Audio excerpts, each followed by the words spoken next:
The first poem has a word in it, kite, and it's not like the kites that we fly in the sky here. Kite is a hunting term, so don't get lost. The poem is called Last Privacy. Ancient kites, found in deserts of the Middle East, are constructions aimed at driving and trapping game animals. They consist of long, dry stone walls converging on a neck, which opens into confined space used as the killing floor. The last night, unknowingly, I lovingly effervesced the long catalog of my admirations for you into your ear. Hammer, strike, anvil. The last morning, I studied you sitting quietly, studying the water in the toilet bowl. I brushed your hair, gave you a kiss, told you I love you. Minutes later, we walked outside our door the final time, rode the elevator down together, crossed the lobby and vestibule, out the front door, onto the wide sidewalk of our building, all the while unaware of the drive, your last moments under a bluebird sky, your last moments standing at the end of the fatal kite. The next one is called A View from the Ditch.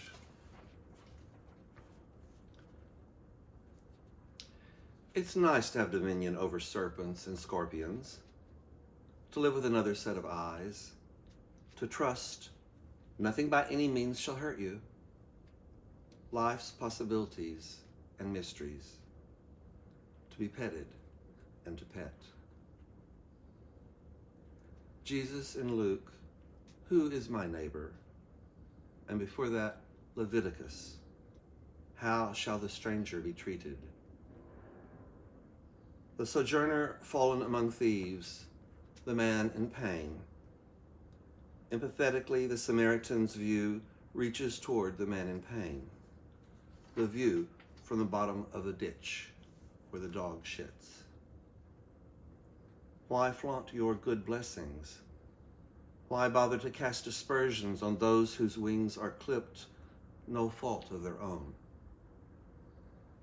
Twice passed by, on the other side, rock bottom, surmised as being a kind of self-indulgence.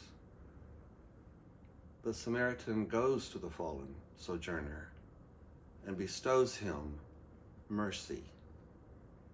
What's mine is yours if you have need of it. My safety is yours if you have need of it. The title is Was Up, Intact, Fine and Dandy. There's an epigraph, which is Khalil Gibran. Ever has it been that love knows not its own depth until the hour of separation. Unfortunately, some of us know what it is to have one's life crash like a plane, to be a glass vessel of grief, entirely filled with fire, thrown into a new secular, transactional world.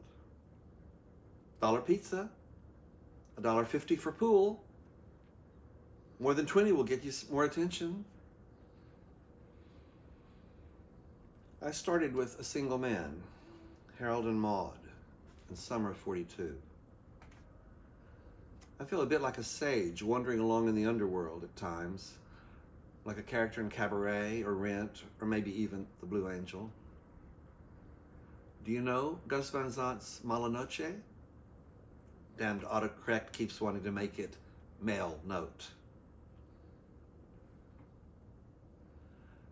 I serendipitously met and bonded a bit with a kid. I was widowed by a heart attack at 68. He was widowed by violence at 25. One night a week he works near my place as a barback. He gives poppies lap dances for money a couple of nights a week. Some nights he comes to my place, I buzz him in, and he crawls into my bed. We never touch one another. He busts a nut, beds down a kid, and tells me all about it. He messages me and comes by every few days. On the phone, we sign off with, I love you. It is a very odd furrow that lad and I are walking. People are just as wonderful as sunsets if you let them be. When I look at a sunset, I don't find myself saying, soften the orange a bit on the right-hand corner. I don't try to control a sunset. I watch with awe as it unfolds. Drag queens reveal a notion of femininity, like machisto cowboys reveal a notion of masculinity. Neither is about being immature or mean-spirited. That is the estate of hate.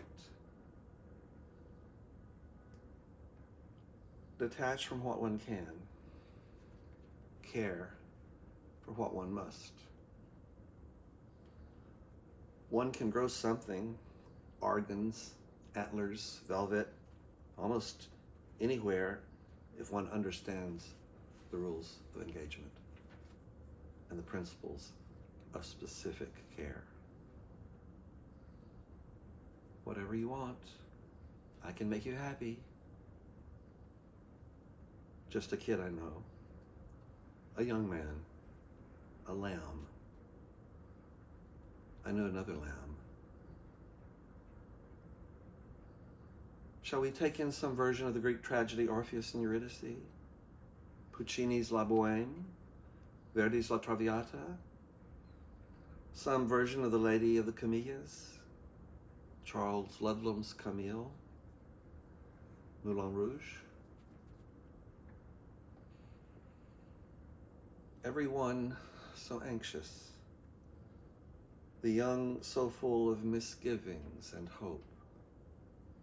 The uncertainty of achievement. The old so full of past.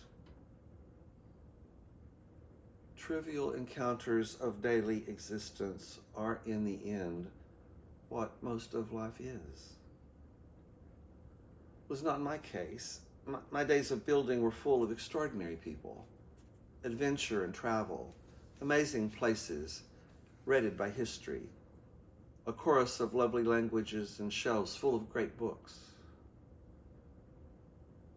About the woodlands I will go to see the cherry hung with snow.